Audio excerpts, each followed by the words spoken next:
This is like my favorite view of the entire place, right here. There you go. Merry Christmas. Check out the field. Hey! There's that cool truck again.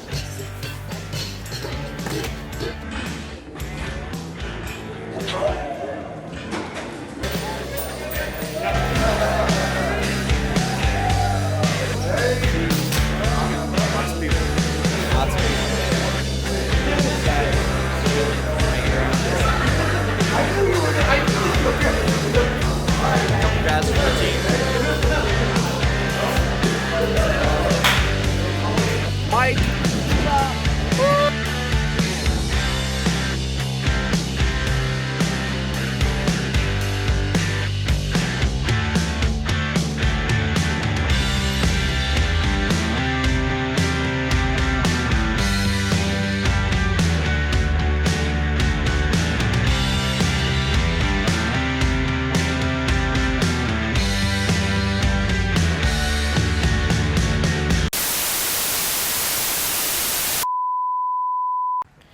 So, you may be wondering why this vlog was cut so short. There's a big reason behind that, and I will explain here in just a second. I was heading out to B-dubs with some of the guys from my local field. While we were there, the car started acting funny, like the brakes kept kicking on, and the transmission was acting all weird. So I was like, well, I better take it home because I don't want to get stranded here, and I don't want it to start in the morning. So it was probably 9:30 blast camp time, 10:30 my time here at home, because blast camp's 2 hours away from home. So 2 hour, yeah, probably like 9 or 10:30 of my time. I can't really remember which. Anyway, I was on my way home, probably got a third of the way there, and then my transmission just died. Like, I was at a stoplight, I accelerated at the stoplight, and my RPMs went up to 5,000. Like, it just was not leaving first gear. So I pulled it over to the side of the road, and I called my parents, and I was like, hey, you know, I'm like an hour, 20 minutes away from home. Can you guys come pick me up? And my dad, being the awesome person that he is, right away just left, came, and started on his way. But it was going to be an hour 20 before he could even get there. So I just hunkered down. Luckily I had a air mattress, I had a pillow, I had a comforter. I just hunkered down, had a flashlight so I didn't have to keep the engine on, and I started to take a nap. Probably like 20 minutes after that, my mom had me call the local dispatch just to let them know that something was going on, and they I didn't expect them to, and this was actually really, really nice of them. They actually sent a dispatch car out to just check on me and see if everything was going all right. I honestly think she thought I was a hobo when I first showed up, because it really did just look like I parked my car on the side of the road just to go to sleep or something, like I didn't have anywhere to stay. But I explained the situation to her, and she called a wrecker out. And part of the story is I have a roadside assistance service.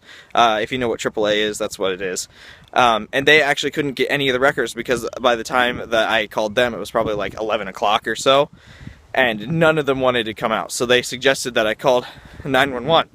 But before I even called 911, a dispatcher came out, and she said, oh, I'll just call you one of our local ones, and they can at least get it off the road for you. I was like, okay, that's really nice of her. So she called them, and he showed up, and he said, oh, I can't pick up your car because there's no squad car here. And I was like, okay, that seems odd. But, okay, so I just went back to my business. She had actually left at that point. The squad car had left. She had other things to do. I think she saw someone speeding. There was a guy who went by real fast, and I think she had to go. So she was actually just down the road when my dad came and picked me up. Anyway, continuing with the story. So I had to call 911 to get a squad car back, or at least to call the tow back. And they called the tow guy back, and he was on his way. As he was on his way back, my dad showed up, and I explained pretty much the situation to him. And then the tow guy showed up, and that guy, he was real grumpy.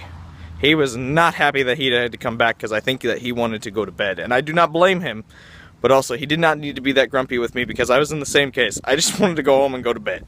But he took it to his shop in that town. I honestly don't even know where the town is. I know it's outside of Valpo on the way home, but that's it. So got that done, and then we just came home. I went to bed. I knew that, you know, like me and my dad were discussing different options of going to get the car, junking the car, but we knew we had to do something soon.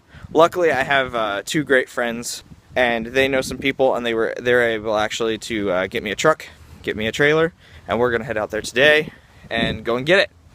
So we are going an hour and 20 minutes and an hour and 20 minutes back just to pick up my car. But at least at home I can evaluate, is this a simple fix, is it an expensive fix? Because it sounds like it might just be my transmission fluid, but it could be the entire transmission itself. That's my adventure today, and so I'm probably going to get a couple more vlog segments here. And so, you know, this really cool vlog about Airsoft and all this is going to turn into a go get my car vlog. Well, there she is, coming home for the last time.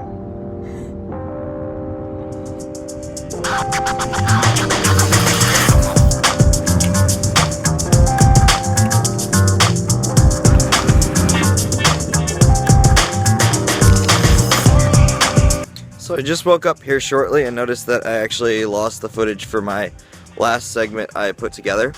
So I'll run you through what happened last night. So my friends came and picked me up shortly after I recorded my last segment, and we went and got lunch because his truck didn't have the proper connectors to actually be able to take a trailer. So we found somebody else, somebody I didn't even know, came, had a trailer, had a truck, and said, all I need is gas money.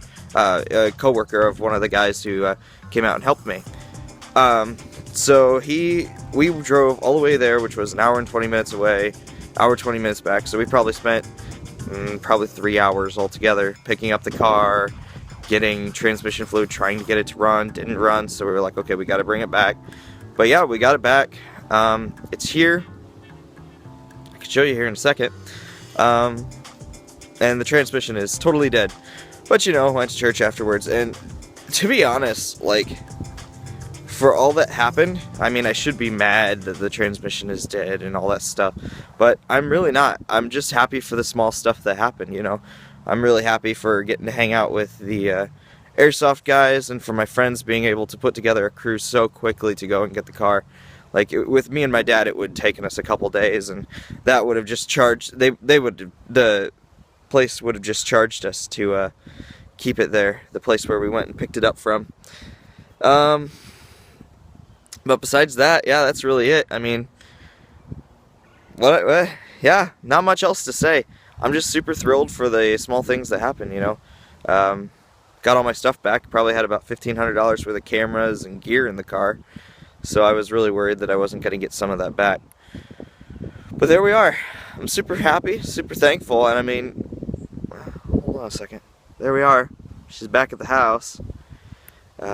Selling it as a parts car. Already had a couple people interested, so might have a car a lot quicker than I thought. We'll see how it works. You know, I'll work up some money, get a car, go airsofting again. It'll happen, I'm sure. But I'm just thankful for all the situations that happen.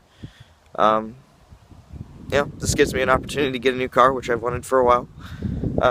Moving to another segment. I'm just thankful.